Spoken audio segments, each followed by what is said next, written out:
오늘은 과습이온 식물을 되살릴 수 있는 방법에 대하여 알려드리려고 합니다. 먼저 과습이 왜 생기는 건지부터 말씀드리려고 해요. 이 과습이라는 거는 말 그대로 뿌리에 닿아있는 흙에 물이 많은 상태를 말하는데요.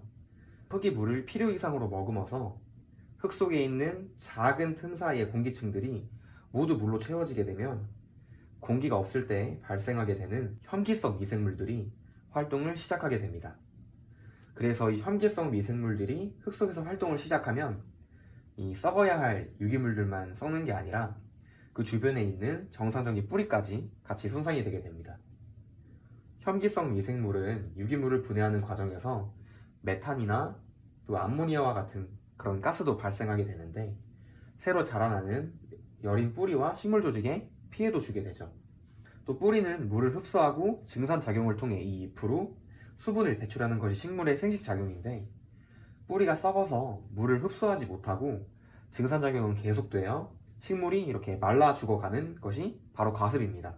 그래서 과습이온 식물을 되살리기 위해서 썩어가는 뿌리의 기능을 다시 찾을 수 있게 도와주어야 합니다.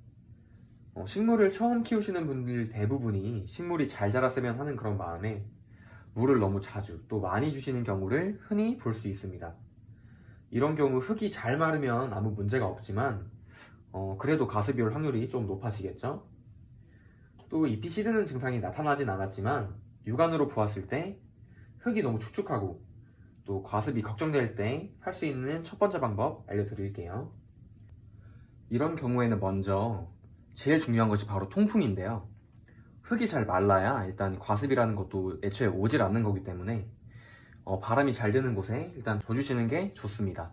예를 들어 선풍기 바람을 계속 쐬게 해준다던가, 그리고 한 가지 팁을 드리자면 여기 보시면 물을 많이 줘서 흙 사이에 지금 공기층이 없단 말이죠. 그러면 이렇게 흙을 좀 뒤적거려 주시면 흙이 조금 더 빨리 마를 수 있을 거예요. 그래서 이 흙을 한번 이렇게 뒤집어 주시면 좋습니다. 두 번째로는 과습이 어느 정도 진행되고 나서 해결할 수 있는 방법인데요. 과습이 진행되었다면 잎이 시드는 모습을 직접 관찰할 수 있습니다. 잎도 시들시들하니 힘이 없어졌다. 이러면 과습이라고 판단하고 빠르게 대처해 주셔야 합니다. 과습이 진행되고 나서는 흙을 말리는 것만으로는 해결이 되지가 않아요. 왜냐하면 잎이 시들었다는 것은 뿌리가 이미 썩기 시작해서 제 기능을 못하고 있다는 그런 신호이기 때문인데요. 이 경우에는 썩은 뿌리를 제거하고 남아있는 뿌리를 최대한 살려서 식물이 회복할 수 있도록 해야 합니다. 과습이온 흙은 혐기성 미생물들이 많이 번식해서 유기물들을 분해하고 그 과정에서 나온 가스들로 인해 좀 별로 좋지 않은 그런 냄새도 납니다.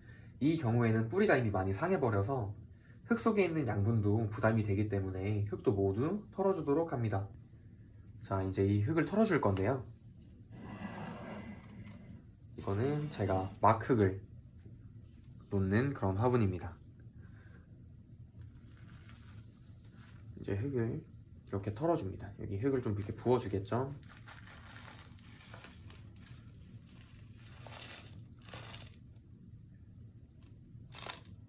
이렇게 흙을 털 때 이렇게 뿌리가 다칠까봐 너무 걱정하시는 분들이 좀 많은데요. 사실은 이 과습으로 뿌리가 다친 상태라 조금 더 건드린다고 이렇게 더 다칠 게 별로 거의 없어요. 네, 그렇다고 너무 막 잡아 뜯지 말아 주시고요. 아무튼 이렇게 천천히 털면 깔끔하게 털 수 있습니다. 그리고 흙을 또 왜 털어야 되는지 물어보시는데, 일단 상한 뿌리들을 제거를 해주기 위함도 있고, 그리고 물에 뿌리를 이렇게 넣어서 안정화 단계를 가지려고 흙을 털어내는 겁니다. 만약에 흙을 털어내지 않는다면 흙 속에 있는 양분과 유기물들 때문에 물이 자주 썩을 수 있는데, 그런 물도 더 자주 갈아줘야 하고 또 손이 많이 가는 그런 상황이 생기게 돼요. 그러니까 아주 깨끗하게는 아니어도 가능한 잘 털어주시는 것을 추천드립니다. 이렇게 흙을 최대한 털어주신 후에 물로 한번 씻어주면 더 깔끔하게 제거할 수 있습니다. 네, 저는 물을 받아서 이렇게 한 번 더 흙을 제거를 해줬는데요. 이렇게 물에 넣고 조금씩 흔들어주면 남은 흙이 제거가 되거든요. 그런데 이 물은 이제 싱크대나 욕실에 버리지 마시고 다른 남은 화분들이 있으면 거기 주시는 게 좋습니다. 이게 흙이 아무래도 막힐 수가 있기 때문에 그 부분은 기억을 해주셨으면 좋겠어요. 그리고 용기에 물을 받아주시고 뿌리가 잠길 수 있게 놓아주시면 됩니다. 그리고 중요한 점이 한 가지 있는데요. 이렇게 뿌리를 다 드러낸 상태에서 빛을 보게 되면은 식물은 강압성을 하게 되는데, 사람으로 치면 이렇게 온전하지 못한 몸으로 다시 일을 하는 것과 마찬가지여서 가능한 빛이 덜 드는 그런 선선한 곳에 두는 것이 좋습니다. 그리고 물 갈아주는 주기는 물이 탁해지거나 뿌얘지기 전에 이럴 때 갈아주셔도 크게 문제가 되진 않을 거예요. 하지만 가능하다면 신선한 물로 2, 3일에 한 번씩 갈아주시는 것이 가장 좋습니다. 회복 중인 상태에서도 잎이 시들 수가 있는데요. 그 이유는 뿌리가 물을 제대로 흡수하지 못하는 상태에서 잎의 증산작용으로 자꾸 수분이 빠져나가게 되는데, 식물이 자꾸 수분을 날려버리는 잎을 수분이 나가지 않게 수분을 지키려고 나름의 조치를 취한 것이기 때문인데요. 네, 그러니까 너무 걱정하지 않으셔도 되고, 이 잎이 시든다고 해서 다시 살리는 것에 실패했구나 라고 생각하지 마시고 계속해서 이렇게 회복을 시켜주시면 언젠가 잎도 새로 나고 뿌리도 새로 날 거예요. 식물마다 모두 회복되는 시간이 다릅니다. 하지만 식물의 가지나 이렇게 줄기가 살아있다면 그 예후는 상당히 좋습니다.